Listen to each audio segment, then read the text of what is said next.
Hey, what's up, everybody? Joey G. Fab 5. This is the end, wrapping it up. Back, Randy Savage is number 2. You know that. Randy Savage, I left out something real quick. One of the greatest feuds of all time is Randy Savage and Jake the Snake Roberts. Weird, last night I was watching on the network on Saturday night's main event when they were both heels in late 86.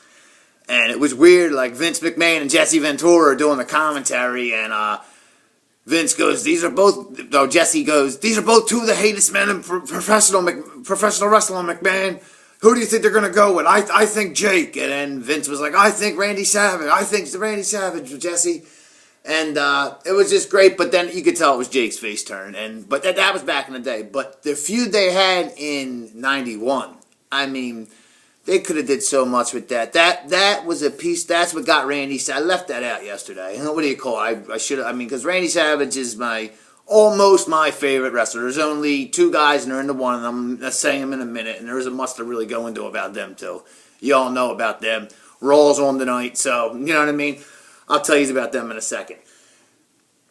Macho Man Randy Savage, Jake the Snake Roberts. When that match. That pay-per-view, SummerSlam 91, after match Made in Hell, you know what I mean? And the Warrior left and never came back. Like they said, he ran out of the building. Remember, he ran out. After that match, he ran out. Hogan was like calling back to the curtain at the Garden. I've been to the Garden a million times. And he's calling, and Sid put his head through the thing, and Sid came out, and Warrior was gone. He held Vince up. That's a true story. He did. He held Vince up for money before the show. That is a true story. People on the internet want to fabricate that and say, oh, it's a true story. True story. True story. I'm a wrestling friggin' mark. I'm a buff. It's a true story. All right. And anyway, that night, the match made in heaven. I was like, I don't want to see no friggin' wedding. I'm about to go into my freshman year in high school. I'm like, I don't want to see no wedding. And anyway, behind the scenes, they're really getting separated. And I knew about that because I used to read the Pro Wrestling Illustrated the paper. You know what I mean? The Wrestling Observer. So I knew they were getting separated in real life. It was all over. And but. What made it great was they didn't show that on TV, but they showed it on Superstars on Saturday morning with the Snake coming out, and then Jake. Jake was just an evil dude, and right before that, he would have had a money feud with the Ultimate Warrior. I mean, a money feud. I mean, when the Warrior was trapped in that snake room, oh man, and Jake was like, I'm a snake. You can never trust a snake. Jake, the mind, like mine, and yeah, I'm going to toot my own horn. You know what I'm saying? Because I do got a great wrestling mind. You know what I mean? But anyway, that feud was great. It took so when the Snake bit Randy in the arm, and that's when wrestling was at the best. I'm sorry. The Attitude Era was great. I love that era. The whole from the WWE to the NWO and WCW. It was a great time, but the best times in wrestling was, in my opinion, the late 80s, early 90s. Nothing came in both companies. Even when WCW was bad. They were better. I liked them. You know what I mean? They were an alternative. But back to Randy Savage. I'm just a wrestling buff. I get off topic sometimes, but I get to the root. What do you call it? Randy Savage, that feud with Jake was great. It could have ended off, I thought, in a great WrestleMania match, but, Jake was leaving the company, and they had to get The Undertaker over as the face. So, other things happened. But that Tuesday, I remember when they reinstated Macho Man. I was like, yeah. You know what I mean? And Flair's coming in. That was one of my favorite times in WWF. And I was watching WCW too. And they weren't doing that great, but I was watching them with the Dangerous Alliance and everything. But anyway, that was just great. And Jack Tunney was like this Tuesday in Texas, and he fought Jake, and then Jake smacked Elizabeth. And you never would see that kind of stuff back then. That's late 91. You would never see stuff like that back then. You know what I mean? Or back then, you would never see that now. You know what I'm saying? You would never see that now on Raw. Never. You might see a woman get pushed. Even Honky shoved Elizabeth in 87 on Saturday in Hershey Park Arena. And my dad went to that. You know what I mean? He went to school at Hershey. And he went to that. I remember I was a little kid and I wanted to go and I couldn't go. But he was at that when Honky smashed Macho right in the head and with Jim and Brett had him. That was just a great feud. That could have been a lot more money. It's too bad, Hell in the Cell wasn't out around then. Because I talked yesterday about DDP and Macho. And they would have been great in a Hell in a Cell. But can you imagine Macho and Jake? Oh, my gosh. That's just such a great feud. Randy Savage, rest in peace, Macho. You're one of the greatest. And Jake's one of my favorites of all time, too. I didn't mention him. He ain't my Fab 5, but he is one of my favorites. Jake, you the man. All right.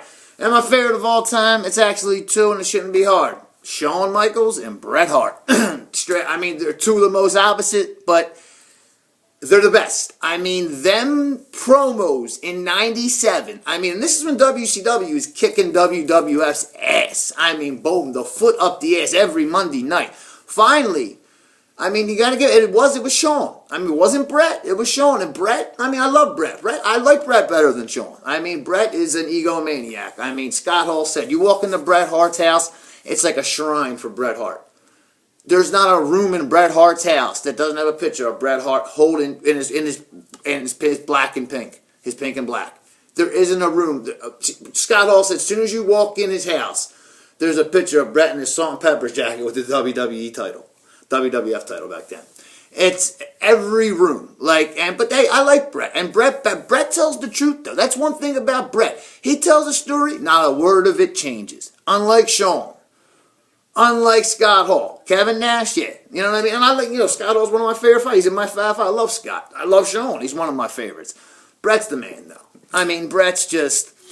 Hey, I mean, the Montreal Screwjob, do I agree with it? I'll be honest, I take Shawn Michaels' side on that. Shawn had to do what he had to do. Shawn was a soldier. Shawn put him I'm not trying to recruit Gerald Briscoe on the Shawn Michaels DVD, Heartbreak and Triumph, but he was a soldier. He was in Montreal, in French town. Also, I hear that's where the Royal, I don't know, but that's a rumor. I can't see it, but people are saying that's where the Royal Rumble is next year at the Bell. In Montreal. I don't know. But that's a rumor. Anyway, the screw job was I think that's what cemented me. Dude, I was mad that Bret was going to WCW. I remember that Saturday night coming home, out with my friends, you know what I'm saying? We were drinking, and I came home, bombed. But I put on, not bombed, I was wasted, but I was still in the right mind. I was watching TV, and I remember Paul Heyman on the ECW hotline saying a call. And I had Bret Hart, and they just had that thing where ECW and WWF were doing a thing, and Bret Hart fought Terry Funk in Amarillo, Texas. And Terry Funk said it in that movie they did, Beyond the Mat. And Terry Funk said, yeah, put the champ over, and Bret beat him. And it said, Paul Heyman was like, WWF champion Bret Hart signs major deal with WCW. I really thought, I was like, what the F? I was like, what? I was like, there's no, I was like, if this is happening, WCW is going to, I was like, because the WWF was just starting to, you could see that, and then Bret's leaving. And I'm like, but then back then, if you remember, Shawn Michaels did tell the truth. Shawn said, I only work on one on the card. That's the main event. And he said, Bret, where are you? You're just support on my pay-per-view. How do you get into the main event of Survivor Series? You're the WWF champion by fighting the Heartbreak Kid, Shawn Michaels. But that's the truth. Shawn was a dick. He was a jerk. He was. Straight up. And I do like Bret better. A little bit I do. I like Bret better. As a man's man, you know what I mean? If I'm going to chill with a dude, and even though with Shawn's a Christian, I'm a Christian man just like Shawn. You know what I mean? Nobody's perfect. But, I'm glad Shawn changed his life around, and gave his life to Jesus. And, he's, some of his things I question. Him as a Christian saying being gay is cool. I don't know about all that. I don't care what anybody thinks of that. Being gay isn't cool, and I don't even want to get into that. This isn't a political show. This isn't anything about that.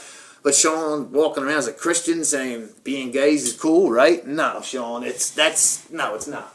So, but one thing about Bret will come out and say, queers. You don't like queers. Brock Lesnar, I don't like queers.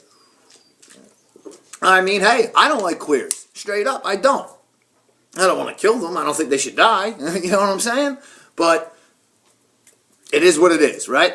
It's just that with Bret and Shawn. Bret is real. Shawn's real in the ring. Bret's real in the ring. And real in real life. Shawn, I don't know, man. I used to, you know what? 2 years ago even, you would ask me, I would have been like Bret and Shawn, but I like Shawn better. But now, after hearing so much, from the past, what Shawn did, just real, a suicide note in Chris Candido's, Bam Bam Bigelow found the suicide note in Chris Candido's bag in '95 because HBK was banging, Sonny Tammy. Tammy Sitch. And Chris Candido loved her. That was his heart. And I like Chris Candido. That's another one of my favorite wrestlers. You know what I mean? I like a lot of wrestlers. I'm a wrestling buff. I mean, Chris Candido is a great wrestler. Was a great wrestler. Rest in peace, Chris. I did like Shane Douglas, too. But Shane Douglas is a dick. He really is. I mean, I met him at the Armory at the House of Hardcore here in Philly. It was in 2013. End of 2012.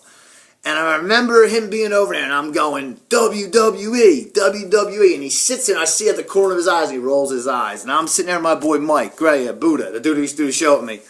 And we're like, look at him. And then I start cheering, HBK, HBK, HBK. And he just looks, and he's rolling his eyes. I'm like, this dude's a stooge. I mean, he was. I like Shane Douglas when he teamed with Ricky Steamboat in WCW. I liked him when he was young. I did like him in ECW. As Dean Douglas, I'll be honest, when he first came in as Dean Douglas, I was like, all right, this, because I knew he could work. I knew he was a good wrestler. I knew he could, but he sucked. He did suck. And I mean, he wants to say Scott Hall ruined. That's bullshit. I mean, he had an incident with Yokozuna. You know what I mean? But anyway, getting back to Shawn. Shawn's the man in the ring. In the ring with Bret and Shawn. Even though I do like Bret a tad bit better, but in the ring, Shawn is better. I mean, Shawn is the greatest of all time in the ring. He's the Michael Jordan. Bret is 2 in the ring. And as my favorite, Bret's number 1. But in the ring, you can't, Shawn just went out there and had a different match every night. Bret, on the same hand, you've seen one Bret Hart match, you've seen them all. But they're all great. That's the thing about Bret. Bret's the best there is, the best there was, and the best there ever will be. And that's why I love Bret. Like, Bret took it, Scott Hall made a statement one time, Bret was the $4,000 man. As long as Bret didn't care how much money he made, as long as he won. That's the way I am. You keep seeing a guy getting jobbed out, and losing matches he shouldn't lose. I mean, I know it's a storyline, but you're like, damn, this dude's a friggin' sucker. He's losing all the time. What the F am I going to get behind him for? You know what I mean? So I can understand, but that's why I like Bret. You know what I mean? And Shawn's the same way. Because that's why, Sid made a comment one time. And he said, working with Shawn one-on-one was great. Was nothing. It was like taking a piss.